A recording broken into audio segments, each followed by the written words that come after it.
That's right. Greetings, fellow armchair Imagineers. Tiki here. And Monkey. And Gabby, I was waiting for Monkey to say something. Yeah. You Right, go and, first. No, you go first. All right. Welcome to the Samuel E. Wright tribute podcast, guys. And I got to admit, this has been a celebrity death that it's kind of taken a toll on me a little bit, guys. I maybe more so than you. I don't know. Like, I think here's the difference between the general public, like the general Disney fans who grew up with Little Mermaid, say, and myself. You see, most people grew up with Little Mermaid. I grew up like even more attached to the stupid series of Sebastian sing-along VHS tapes. Like, I swear to God, besides Disneyland Fun, which I've just rambled on endlessly about, way more on the show than I should. Besides that, like, Sebastian's Caribbean Jamboree might be like the VHS tape of my childhood. So because of that, there's more than one Sebastian thing? What? There's more than one Sebastian thing? There's Sebastian's Party Gras, Rob. Oh yeah, you're right. There is. Yes. I saw that as a title. I guess. Yes. I guess I was getting the impression though that there were like at least 3. There's at least 2 that I know of. I was obviously way more familiar with Caribbean Jamboree, but I did watch Party Gras at least once or twice as a kid. It was one of those ones, kind of like the circus one that was on my periphery. Mm-hmm. Anyway, so for me personally, it just feels like a loss, just because I feel like Sam Wright was one of the first, like, he was a trailblazer as kind of like a modern day kind of like voice of a Disney decade. You know, like, he really kind of like paved the way for a lot of different voice actors to come in with memorable roles, specifically for comic relief characters. I feel like he paved the way for the modern day Disney comic relief with his take on Sebastian. And I feel like his take on Sebastian worked so well that we got a ton of material out of it through those VHS tapes that I mentioned. Rob, I'm sure you have at least a little bit to say about the show. Maybe, but also, like, I feel like, it may be more respectful to not bring up the show as much in this. That's fair. But yeah, I this probably isn't the most appropriate time to go into the whole crab experiments meme. No. I hear you. I'm not going to go into the crab experiments of it all. I'm just saying. I'm sure Sebastian, as a character, he probably does have some good moments in the show. I'm not talking about the memes. Probably, yeah, but also, I'd probably safe to assume the movie was better than the show. Oh, absolutely. It's safe to assume, yes. It's wicked safe. Yeah, like, I mean, like, the whole dinosaur episode happened because Sebastian was being obnoxious. Oh, boy. All right. All right, well, here I am trying to be like, hey, look, guys, we've got a wealth of this guy's material. It's fine, Rob. I think it's ironic, though, despite the fact that, because, I mean, this is an iconic character, and I do feel like he paved the way for voice acting, despite the fact that he was not really a voice actor. I mean, he other than Dinosaur, the movie, which we'll get to. He was not a voice actor, so I was like, not being a voice actor, he did a phenomenal job in everything that he did. He set the tone, man. Without him, I don't think thered be a Timon and Pumbaa, you know? Absolutely. Yeah, for better or for worse. Yeah. Or say a Lumiere. Yeah, for sure. Absolutely. Dare I say a genie? Oh, right. Yes. You know, it's like he set the tone. Like he established, I think this is very appropriate for Sebastian. He established the rhythm of what a comedic Disney side character should be in the modern era. Well, we see Genie and Sebastian in the same shot together. Oh my God, we do. You're right. Oh, well, and it makes perfect sense. Even in his previous interviews, though, he talks about how he tried to have those jokes and comedic relief parts, and Disney was like, "No, we're not going to do that." So he just stuck straight to his lines. Well, And let's. then a year later, I was can't like, wait to get to Dinosaur. Yeah, because Yeah. that is a 180, man. it's crazy because they're like, "No, we want Sebastian to say these very specific things. Do not throw in all this stuff." So he's like, "Okay, that's fine." So he just stuck straight to the script, and then like a year later they're like, "Okay, so remember how we told you to not do all that ad-lib stuff? Can you actually come in for 3 hours and do all of the ad-lib stuff?"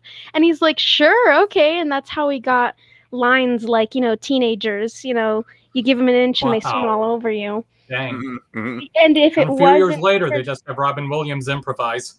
Right, absolutely. So he really did pave the way, because at first it was like, "No, you're not going to do this. There's no way." And then later they're like, "You know what? We made a mistake. Can you come back and do all of those ad-lib stuff?" And if it wasn't for that, I don't think he'd be as an iconic character as he is. All right, so we got a lot of people in the comments here. I'm going to throw it to Rob and Gabby for their takes on him. I don't want to hog up all the screen time here, but we have Honeybee, Claude, Theme Park Priest, and Pink Pearl all together there. Hi, how you guys doing? I'm waving. Hope y'all are having a good evening. Claude Kringa says, "Imagine Sebastian, Lumiere, and Genie getting a movie that focuses on all three of them as a comedic." Oh my god, that'd be amazing. That would be amazing. Okay, so Genie would be like the, kind of like the standout, like he'd be like the star, right? He'd be like the center of attention. Absolutely. I think Sebastian would probably be like the Roy Disney, right? Like the brains of the operation, the money guy. And Lumiere's the charmer. Yeah, right. Like Lumiere's like the guy that gets them in the door. Oh, I love it. All right. Anyways, so Rob, Gabby, who wants to go first on their just kind of their overall personal thoughts? Ooh, Rob, guess this after is, you. Okay. Yeah, so I guess this is it's a thing where honestly it might be a gee, I didn't appreciate him as much while he was still around thing. Like obviously Sebastian's a wonderful character in the movie. And I guess I just rethink like, yeah, Samuel Lee Wright, he was Sebastian and Mufasa and at the same time you kind of, I guess, took him for granted. You kind of don't realize until it happens, oh yeah, mortal. So I guess a lot of my I'm going to be very retrospective in my appreciation of it. Not that I didn't appreciate him before. Mm-hmm. But yeah, hopefully I'm wording this okay. No, I honestly hear you, Rob. I hear you, like in terms of like looking back at Caribbean Jamboree and just seeing like just how vibrant and energetic he was as a performer, for example. Oh yeah, he was an amazing performer. I'm sure I'll have a thing to say on that as we get there. Sure. But yeah, like if I may just say it already, when I'm thinking back to that original Little Mermaid movie, he's like a perfect performance in there. Mm-hmm, like totally. Absolutely agreed. Like being the sort of stick in the mud and being the comedic relief and the sympathetic moments of him. He pulled it off so well in that movie. And I don't know if I almost feel like we took quite it for as well granted, afterward. Like definitely not in the series, I'd say. So yeah, it's I guess you could say miracle performance from a miracle movie. Like, great for him. Mm-hmm. Yeah, well said, Rob. Well said. All right, really quick, Gabby, before you go, let's see. Clark Kringa says, props to Samuel E. Wright for singing two of the best Disney songs, Under the Sea and Kiss the Girl. Yeah. I will say Kiss the Girl in particular, maybe, just a I don't even want to suggest it, but maybe just a slight tinge problematic. Maybe. Who knows, right? Like, I'm just trying to go with the curb here. Yeah, I'm just trying to cover my bases, right? But Kiss the Girl was one of the first songs that I ever taught myself on guitar, so that always has a special place in my heart, just for that. Hell, you think of it, he re-recorded Under the Sea for the Hollywood Studios show. Mm-hmm. That's true. Okay, so Gabby. Similarly to Rob, mine's going to be more of a, look back on, because outside of, honestly, the only thing that I knew that he really did was Sebastian. I had no idea what else that he had done. So I'm like, what exactly did he do? And I just started looking up, and I'm like, this was a rad dude. If you watch his performance as Mufasa in the live Lion King, Oh man. and if you listen to the way he sings the He Lives in You, oh my gosh. I was like, wow. Like, I'm almost in tears of how emotional he was. And he was a really great performer, and you could tell that he put all of his emotions and who he was into his work.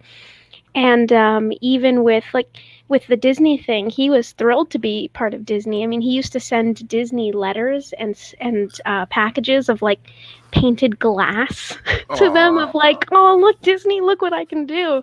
And he's like, they're probably thinking, why is this child sending us stuff? Oh God. Sending glass in the mail. That's Yeah, very not dangerous at all. But in spirit, it's awesome though. Oh yeah, of course.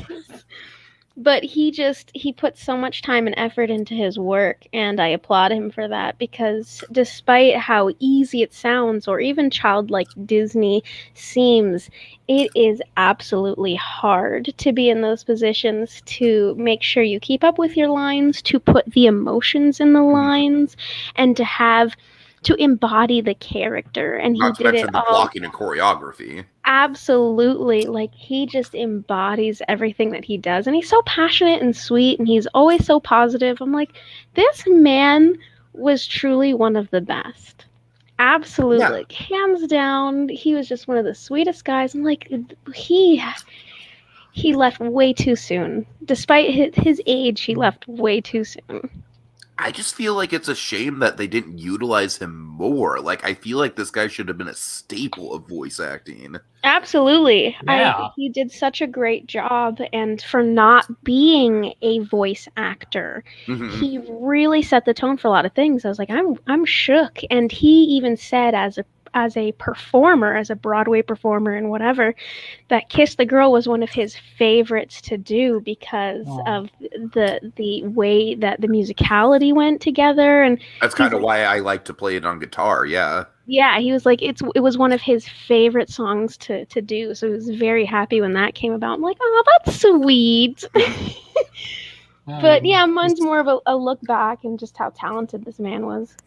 You say, like, what if he had become a staple? So I'm kind of picturing, like, if he had been, like, the 80s, 90s equivalent of Phil Harris. Oh. Right, or something like that. Yeah, I don't know. I mean, when you think of it, he's only one role away from having the same amount as Phil Harris did. They absolutely should dedicate the live-action Little Mermaid remake to him. Absolutely. If they don't, That would I'm be going sweet. to be upset. I mean, I don't want to like threaten Disney or anything. I don't want to come off like intimidating, but yeah, it does kind of suck that he won't be able to see Davy Diggs' take, because I do think that has a lot of potential. Rob, do you, by any, this is a random ass question, but by any chance, do you know if Lin-Manuel Miranda got to hang out with Sam Wright at any point? Oh, I have no idea. Huh. I feel like that's something I could that's see it going either way. Because he, like, this is one of my famous sightings of Lin-Manuel Miranda. He named his son after Sebastian. Really? Yes, he did. You didn't know that? No. Yeah. No. I had no idea. Rob, that's accurate, right? Fact check? Rob? I could see it being the case, most likely. I don't know 100% right now, but yeah, very well could be. Rob, I'm sorry. I don't mean to put you on the spot. I'm like 99% sure. Yeah. Nah, we're gonna spotlight you. Yeah, he did name his son after Sebastian. Okay, good. I'm sorry, Rob. As opposed to Johann Sebastian Bach. But oh, well, another classic, I suppose. Yeah, I don't know if the two of them ever met in person. So. Oh, well, that'd have been nice. Yeah. Now I want to write like a biopic, like a hypothetical, like One Night in Miami style biopic of Lin-Manuel Miranda and Samuel Wright meeting up with each other. Oh, that'd be cute. Like maybe Lin-Manuel Miranda inviting him to Hamilton or something. I don't know. Yeah. Anyways, Rob, I'm gonna throw it to you with the early theater work. Okay, so we certainly had some Broadway credits throughout, like the 70s and 80s. Like he was in the original ensemble of the Broadway production of Jesus Christ Superstar. He was a replacement for the leading player in Pippin. Ensemble, really? Yeah, as a reporter, a leper, and an apostle. Oh, the Broadway ensemble. Okay, that makes sense because I'm like way more familiar with the concept album. All right, that makes sense. And I don't know if now any I want of to listen his to that album. And I don't know if any of and I don't know if his voice is on the original Broadway album at all. I'm gonna check. Yes, I'm curious. So he has that. He, like I said, replacement for the leading player in Pippin, and eventually Mufasa in the Lion King's original company. But an interesting one. He was in the original cast of a show called Welcome to the Club, which I've never heard of. On Wiki it says the New York Times deemed it, quote, embarrassingly out of touch with the present day realities of men, women, sex, marriage, and divorce. Wow. Oh no, Sam Wright. But anyway, so why I bring this up is because one of his fellow cast members in this show, which may I throw out, played in spring of 1989, Jody Benson. Oh wow. Yeah. You like that. 6 degrees. Yeah. What was this thing, like a week? Well, Jody was a Broadway performer before she made it. Yeah, and she'd even worked with Howard Ashman before. Yeah. Right. God, not counting previews, this thing only had 12 performances. What? Really? Oh God, that's pretty bad. And there's been worse. Bring Back Birdie only lasted 4. Ooh. You told me that. That's right. That's freaking weird. Oop. The Bye Bye Birdie sequel. Anyway. But yeah, and again, as like we said with Stage, eventually he originated Mufasa in The Lion King. And I certainly caught bits of his performance in there. I know you asked me to send you some Tiki. I just wasn't sure if it was like, oh crap, might accidentally send him visual spoilers for in case he ever sees the show one day. Yeah, it's all good. Yeah, but yeah, it is sort of funny, like hearing him say these Mufasa lines, but it's Sebastian's voice. Okay, so I didn't see you at the car. Which I'm not trying again, I'll touch on again when we get to Dinosaur. Okay. I'm not trying to predict like what the casting had in mind, but what I think is that James Earl Jones obviously has such a distinctly like deep, booming, commanding voice. Absolutely. And I think with Sam Wright, his Mufasa is just as commanding, but it's way more on the soft-spoken and patient side.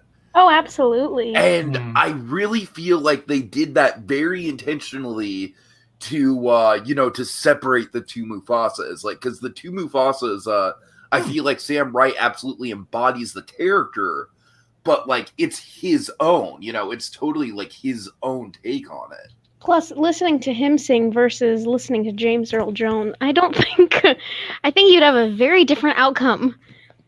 I realized just now one of the other people in that cast was the Love Monkey. Oh no! Which character was it? Ensemble? He was Timon. Timon! Oh no! It makes too much sense. Really? Oh. I gotta be honest, as I'm much just as I love the watching that- legacy of that show, that kind of taints it just a tiny bit. Oh. I was watching him and Dinosaur. I was thinking, I'm kind of surprised Matthew Broderick didn't do this role. I'm kind of with you there. Yeah, I do wonder if any of his casting in Lion King was also like, hey, audience, want to see one of the classic voices of the Disney Renaissance in person? Which they've certainly done again with Jonathan Freeman. But yeah. Right, yeah, for sure. That is probably definitely a big part of it. But I don't know, I honestly, I would like to think that a bigger part of it, besides just the celebrity of it all, because let's face it, like, out of all of the, they could have pulled a lot bigger stunt casting for that kind of stuff. Mm-hmm. I really think it does come down to just, like, he has just an entirely different and unique cadence to him and delivery, and it's so his own. Mm-hmm. Absolutely. I feel like we pretty much talked about Sebastian as far as Little Mermaid goes enough, right? Like, we pretty much laid the foundation for that. Yeah, is the Caribbean thing its own separate topic? Yep. Yeah. Caribbean Jamboree. All right, let's break it down. This is, you know what? This is a somber occasion, but I want this part to be fun because like I said, I just, when I was a little kid, I lived and breathed this VHS tape. Aww. All right. Well, I mean, the idea behind somber, I mean, I know technically him passing is somber in itself, but I think the idea behind remembering people is not so much the sad parts, but it's the parts that made you happy or appreciative or whatever. So I don't think if he were here listening to this, I don't think he'd be like, no, let us dwell on the sad. I really don't think. No, please don't talk about like what looks like to be one of the funnest times I ever had in my life, like getting paid to dance around at Walt Disney World. Absolutely right. Absolutely. Yeah, I'd only like kind of found out about this thing in the past like few months or so, and really. Yeah, I just like someone requested it in the channel KRT Discord. Okay, that's really all I knew of it before. I'm kind of shocked that you didn't come across it via me. Honestly, that's kind of like that's honestly kind of interesting. Weird. Like I honestly feel like Sebastian's Sebastian's Caribbean Jamboree. No, Scamper the Penguin. Yes. Oh, Scamper the Penguin. Oh, that's an entirely different conversation. Oh boy. But anyway. Yeah, looking at this thing just a little bit ago, yeah, this definitely does seem like a video that would be a childhood favorite. Absolutely. Yeah, so I can't help but wonder what the percentages is of like children who watched that video and never realized, oh, it's the same guy. Well, it's funny because all of the kids that were in the video, that one and a few of the others that he did, they still wrote him letters as adults with children saying, hey, by the way, I was in your video. I was one of the kids. Aww. And you touched my heart. And I still talk about it legacy. To this day. Awesome. Memories. And yes. He got letters from those kids of like, hey, I'm, in my 30s now with children, but I just wanted to let you know that I was in your videos. And it really touched my heart. And thank you so much for being who you are. And I was like, oh, this is so sweet. It was so cute listening to all the stories and everything. I'm like, oh. Oh my God. Claude. Yes. Oh, yeah. That's all I have to say. If there is access to it, yes. Yeah. Yes, please and thank you. Like, I will gladly take that over seeing the show live. Oh, agreed. Yeah, there is a London production they could film if they want to shoot in London for easiness or whatever. All right. Anyways, so first of all, the big thing for me, like, I knew that it was Sam Wright, like, because I kind of like, I was one of those clever kids where it's like, wait a minute, it's Sam Wright. Sam Wright is, he's Sebastian. That's the guy. It's the guy. I kind of had like a Leonardo DiCaprio. Yeah, like I thought you said it. Him. But Leonardo DiCaprio? But the big moment for me, like that came later in life that I really didn't realize that I totally should have, was that it was all filmed in Typhoon Lagoon. Right. Well, not all of it. Like some of it was, but like the stuff that was like, because I knew about Typhoon Lagoon for a long time, and I just never connected the dots on that. Right. All right. So yeah, I mean, I don't know, like Gabby, I think your point about the the letters, that speaks so well to just how much energy Sam Wright has in this performance. I mean, it's like I included the links to both of these in the description if you guys want to check them out, because I really think that they are kind of like the ultimate sort of like embodiment of the man's energy. I really do. There's just you can just see it shining through like so much in the VHS tapes. It's just infectious. Oh, absolutely. There's both. There's both what? It's like I was kind of seeing that, in two ways. Like, for one, like during the first number or two, I was like, good God, I can see why he played the leading player in Pippin. I wish I could have seen him in that role. Right. And then and then during the main concert, like, he is, man, what a damn good children's entertainer. Like, totally engaging them and not performing down to them. Yeah, absolutely. Like he so totally good could have been that. like the host of like the Electric Company or something like that, in a different timeline. Right. Like some sort of show like that. Anyways. So yeah, it's, I just feel like Sebastian, like, I don't have a ton to say about Party Gras. I don't like it as much because it has a narrator, and I don't think the songs are nearly as good.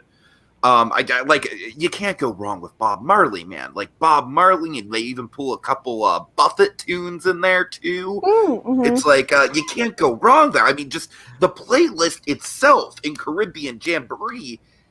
I'm much gonna say it slaps. It's a great set list. I wasn't sure if you said Buffett or Muppet. Jimmy Buffett. Yeah, I figured. Yeah. Also, just a question. So, I'm guessing the Caribbean Beach Resort at Disney World doesn't have a lake or something, because that hotel existed by then. Caribbean Beach. I've never been there, so I couldn't tell you. I've only never even driven past it. Well, I've only passed kind of like through there when Magical Express was picking up people. Oh, yeah. No, I've never even gone that far. Nope. Same. Yeah. Pleasant Lake, on the other hand, I'm familiar with. I think the soundtrack with the Caribbean one, it included songs that the kids knew, or that it included songs that the kids knew that were already like a child's kind of, okay, yeah, I could pick this up, I could vibe with this. That it made it feel more personable, and when you're catering to children, it has to be something that's familiar, and has to be something that's upbeat and catchy and that will get attention. And I feel like the Party Gras just didn't do that as much as the other one. I think with Party Gras, I really do think a lot of it comes down to just the format and having the narrator and like, all right, we're going to go into the next song, kids. Yeah, that's weird. Whereas this one feels like a lot more natural, and this one it's also like a story. It's more of a story of like, yeah, let's get into why this. Oh, come on, Sebastian, we're going to be fine. I freaking love the idea of Sam Wright interacting with Sebastian, and Sebastian's like got stage fright, and Sam Wright's the one that's super outgoing and has to literally get him out of his shell. Well, and they did that on purpose. Disney did that on purpose so that they could use Sam and Sebastian being buds. Because he was like, at first, it was just he was Sebastian, and people would come up to him and be like, you actually look like Sebastian. He's like, well, yeah, because when Disney does voice acting, they videotape you saying the lines and doing the face, and then they animate based on what you look like. So all of the emotions and the faces that Sebastian made were Sam's. So they made the character look like him and embody him. But then after the movie and after a while, they wanted to be able to play with the fact that he was Sebastian's friend. So it's Sammy and Sebastian. Mm-hmm. So they separated them in order to do things like the Caribbean Jamboree and things like that. So they're like, oh, well, he's just the good old pal of Sebastian. I was like, love it. I love it. Like, good on you, Disney. I mean, you don't like, where else do you see that kind of like symbiotic relationship between voice actor and cartoon character? Like, not a lot of places off the top of my head. I can't think of one. Maybe Charles Fleischer and Roger Rabbit? Oh, right? Like, maybe. I was thinking maybe June Foray and Rocky. Hmm. I can see that. But anyways, yeah. So Gabby. Sorry. So Gabby, you mentioned the the Disney process of they really want to emulate your face and get the details down. Yeah. Gabby, let me ask you a question. All right. Yeah. Does that apply to butt ugly CGI abominations? I don't know.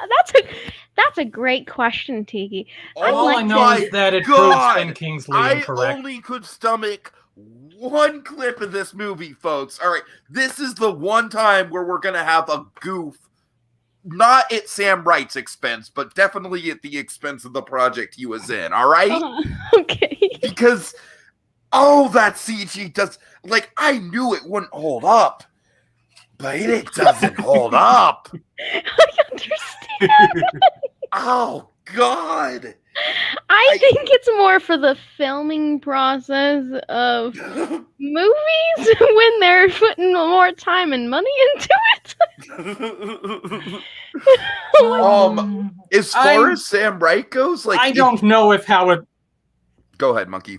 I can't judge what people of 2000 thought it looked like at the time, but I can. It looked good. Like, it looked good. Honestly. Right. Like as a 2000s kid, I don't know what my parents thought of it, but I was stoked on it, kind of. Like, I was sort of, hold on, let me show you 1 second. I was this kid. This was me when that movie came out. Like I said, like almost exactly. So it was only because the movie was boring that I didn't like it. I was entranced, but all the dinosaurs are cool though. But no, okay, so I will say this. Sam Wright as a villain is an interesting choice, and I, honest to God, don't even think it doesn't work. Like, I think it's just weird because of, like, I honestly think it would have worked in a Pixar movie. I really do. Mm-hmm. Where the character designs and expressions are better, and the writing is also probably way better.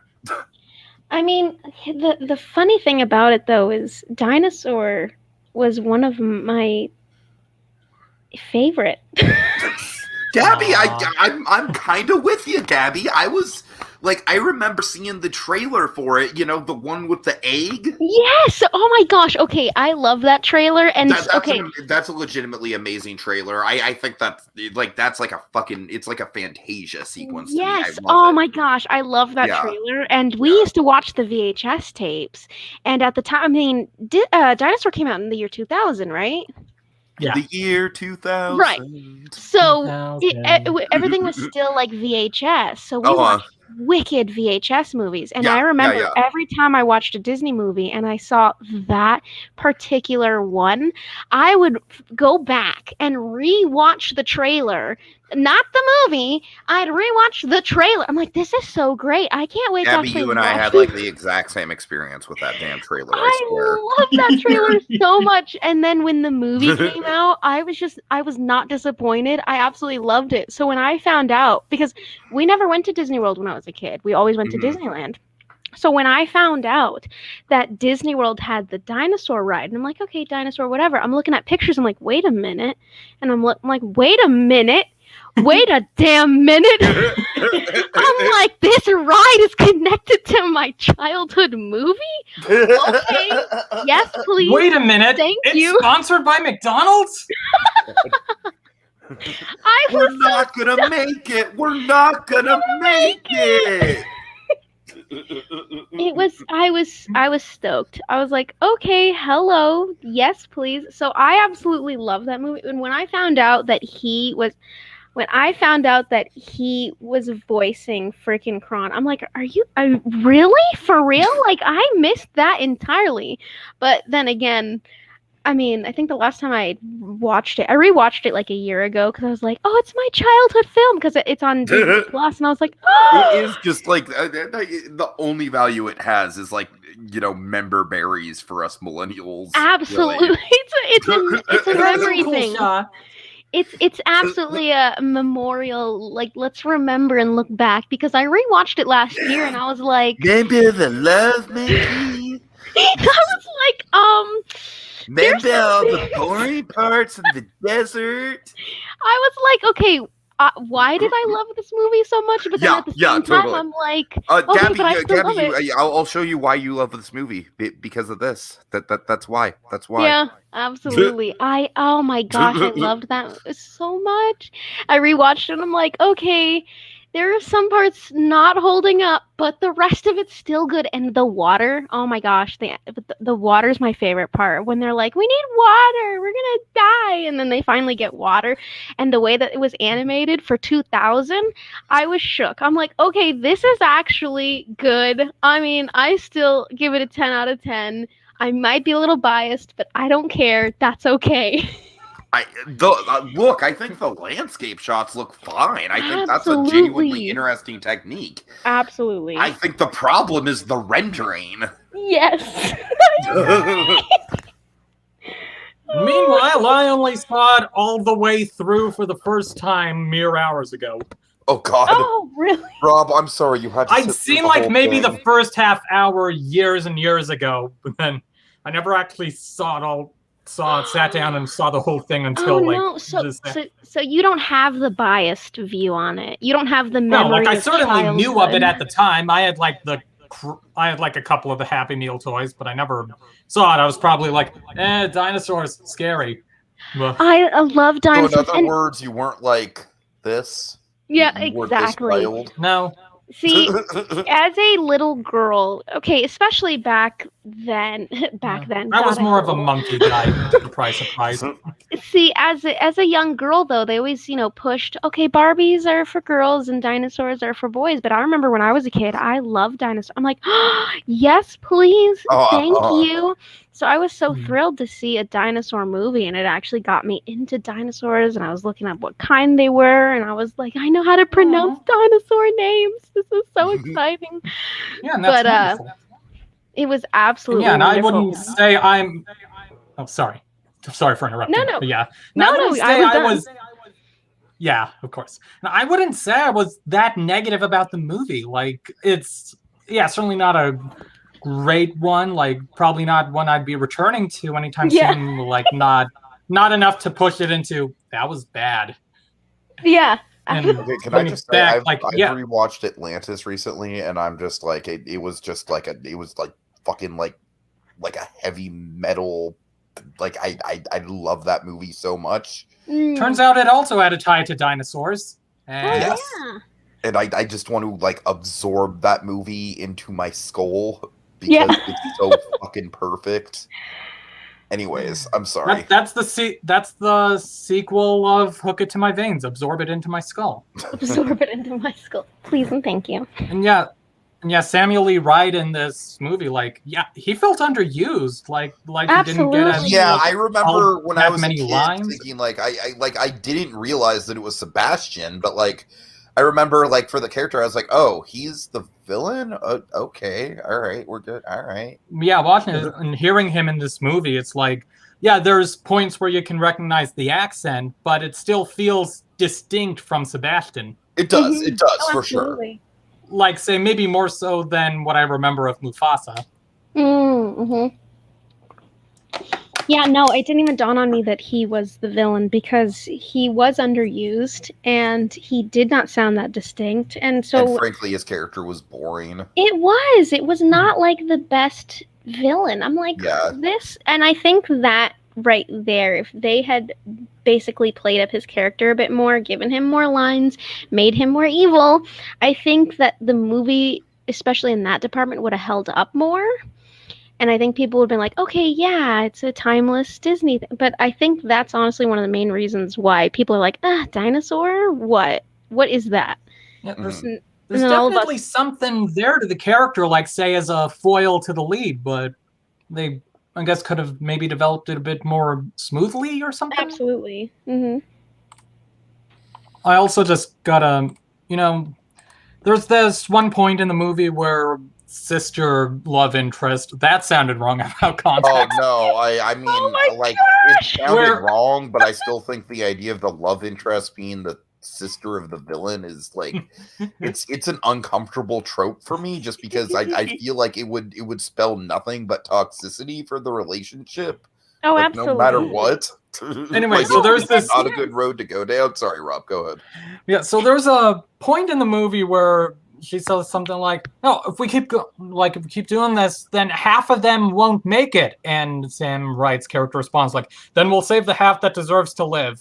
It's not like there's any major pop culture event from 2018 that could be used as a reference to a line like that. Oh my god! Oh my god! Crom is Thanos! Crom is Thanos!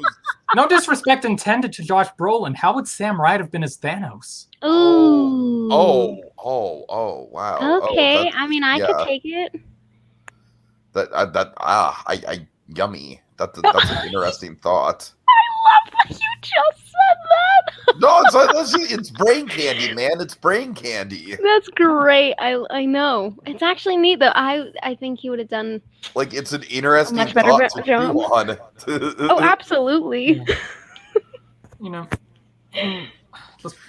This one dumb dinosaur comment, which I only bring up because I think Tiki will get a kick out of it. Yes, there was a moment during that prologue sequence where I was just how could I not be thinking of that egg song? Oh God! Of course. Like that one dinosaur who takes the egg. He's totally that Jeff Bennett dinosaur. He is. No doubt. I'm with you. Oh gosh. Oh my God. Oh, okay. Christ. God, we need damn to do it. a whole. Can Rob, we I feel like for as much as we stretched out that eggs gag, we really should do a podcast on Land Before Time 2 at some point. Okay, sorry. My apologies, Mr. Wright, but now I'm wondering a Sam Wright cover of that song. Nah, we're not going to go there. Uh-oh. I wouldn't go to Crab Experiments, but I went there. I just don't want anyone attempting the accent. Oh God, that's true. Oh, God. But that would be fun, though. yeah. Anyways. So, Rob, anything... kind of funny, Go ahead, sorry. It's kind of funny, this moment from the Little Mermaid panel that they did at the last D23 Expo, because Sebastian appeared throughout it in puppet form. I don't think Wright did the voice.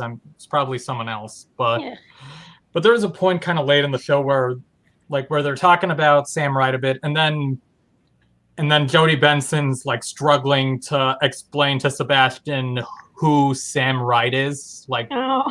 Okay, so he's related to your family.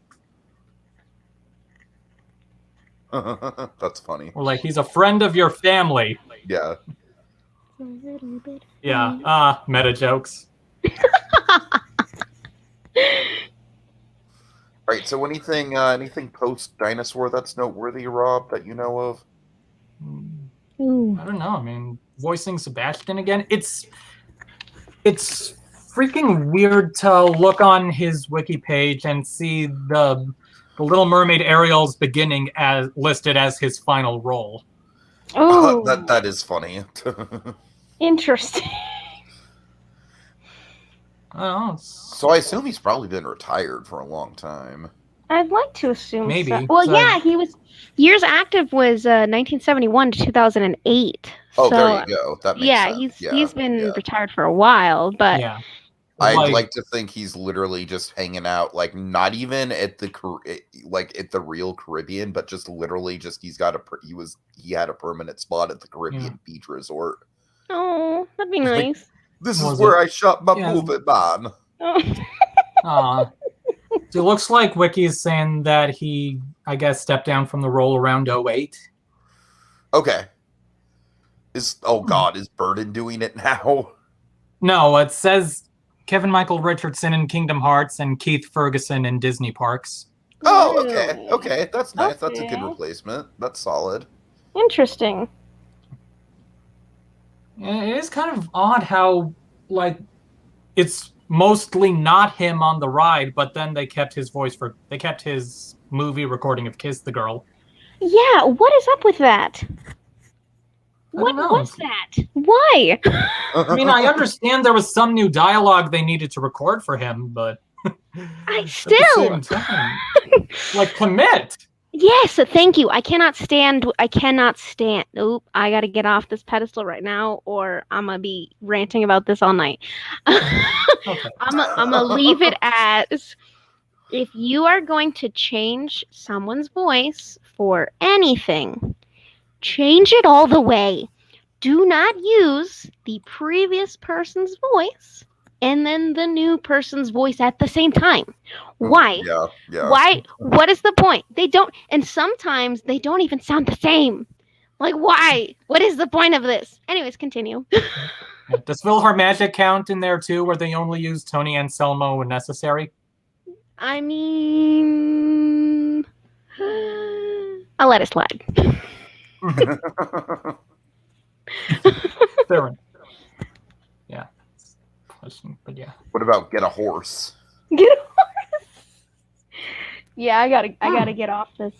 Well, yeah. No. Think about it. Even go back to like Sword in the Stone, where like you have Arthur and Sword in the Stone switching voices mid-movie. I can't. Which? Nope. I can't. That just. Why? Ooh, I could get nasty. All right. God! Nightmare Before Christmas right, characters' voices changed throughout that movie. Rob's like, yeah, let's egg this on. What I'm else? trying not to egg it too far, just only a tiny amount. Understood. Yeah, come on. Bad egg shaker. God. Sorry, Mr. Wright. All right, guys. I think now is a good time to get into final thoughts. Who wants to go first? I will go first since I went last. Go ahead. I absolutely, like I said before, I think that everything that he has done and who he is, and like I said, I only know about him retrospectively. So, but it looks like everything that he's done and all that who he is and embodies, he just seems like one of the nicest guys.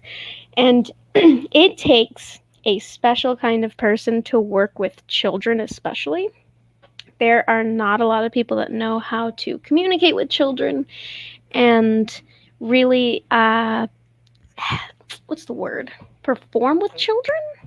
Mm-hmm. So the way that he did it, it was actually really sweet the way that I was like, oh, this is so nice. And all of the kids that sent him the letters, it obviously showed what an impact he made on their lives. And it's kind of bummy that, well, more than kind of, but it's really depressing that we always lose the great ones, you know? And we always lose the great ones too soon. Oh. Yeah, it's like I certainly wasn't unaware of him, but probably could have appreciated him a bit more while he was still around.